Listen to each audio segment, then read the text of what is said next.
In this third recording, we're going to discuss further analyses in our exploration of the sore throat data. We notice that we have subject and daycare and sore throat. Those are categorical variables in our data set, and it would be nice to have a frequency listing for each of those variables. Well, we can add more procedure steps in order to continue with the analysis of our data set. And one procedure step, or the procedure step which will create those frequency tables I just mentioned, is the following, highlighted here. I've added these three lines onto the previous program that we already had.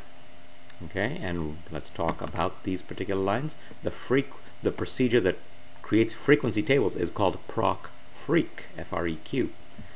Now, so we're invoking procfreq by typing in procfreq, and then we're telling procfreq that this is the data set that we need it to work with, the work.lab2_sore_throat data. And then we're telling SAS that in that data set, the variables which we want frequency listings for, the variables which we want frequency tables for, are subject, daycare, and sore throat. And we do that in the table statement within procfreq. Okay, the table statement within procfreq. And then we have a run statement. Notice that there's no $ after subject in this table statement, or after daycare, or after sore throat. I know you remember that those $ were there in the input statement, but that's the only place we need the $, folks. By the time we reach procfreq, SAS already knows that subject is a character variable because it remembers that from the input statement. We don't need that $, anymore. Okay?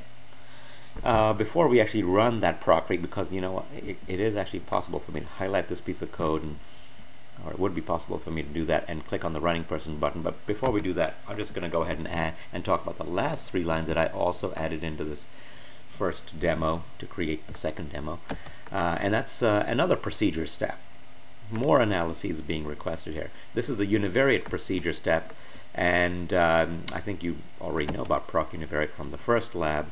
We're calling proc univariate. It calculates means and standard deviations and many other statistics for quantitative variables in our data set. Which data set should proc univariate work with? Well, the work.lab2_sore_throat data set, which is of course the data set we created up at the top. And which variable from that data set should proc univariate calculate means and standard deviations and other statistics for? The age variable, and we tell it that by typing in the var statement. Keyword var followed by all the variables that you want means and standard deviations calculated for.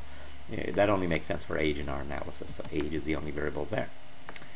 So there you go. We've got three procedure steps now in our program, following a data step. Hopefully you don't have any questions about these. Hopefully this is clear. It's fine to have questions. Hopefully this is clear. I'm going to go ahead and run the newly added code. I can do that by highlighting the newly added code. I don't need to run the data statement, the data step again. Don't need to run the proc print again. Just run the procfreq and the proc univariate code by highlighting it and clicking on the running person button on the toolbar. And here's the output that you get. Well, I have to page up. There's quite a bit of output for proc univariate. At least I need to page up in my output window. Did you notice how the output window jumps to the foreground as soon as you run a procedure which generates any output? That's sort of SAS's attempt to help you get straight to the output. Before I do that, of course, following good practices, I should look at the log window and make sure that I haven't added any error messages or warnings to my log window. Have I? Let's see, I'd already seen all the information up through the proc print right here. Well, here's a procfreq, and following that there is no green, no red, and here's proc univariate, same thing, no green, no red. Looks like I'm free to look at this output, so I'll click on the output window button, and there you go. Why did I do a frequency listing for subject? In most of our analyses, we're assuming that there are no duplicates, that each subject is in the data set once. In fact, this semester that will be the case all the way through. If you have more than one observation per subject, you're probably going to need to take more statistics classes, because there are specialized methods for analyzing data where you have repeated measures on subjects. Good. Well, everything looks good here because each subject has frequency 1, and that's a good thing. Okay. The percent column is just, well, that tells you that Each one of these people represents 1/8 or 12.5% of our total sample size, which was 8. The cumulative frequency column is just a running total of the frequency column, a couple of columns to the left, and the cumulative percent column is a running total of the percent column in the middle of the table. I don't often use the cumulative frequency and cumulative percent columns. Sometimes they do come in handy, but not usually. Okay, how about daycare? Have we learned anything about daycares from the frequency listing table for daycare? Well, we've learned that half the kids went to daycare and half the kids didn't. Like 4 did, 4 didn't, 50% each. And for sore throats, 4 kids did not have sore throats, and 4 kids did. 50% each right there too.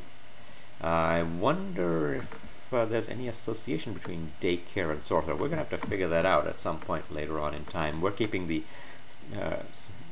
descriptive analyses very simple here, but it would be nice to know if there's an association between daycare and sore throat. Was it the 4 kids who stayed home who all did not have a sore throat? That would be an interesting finding.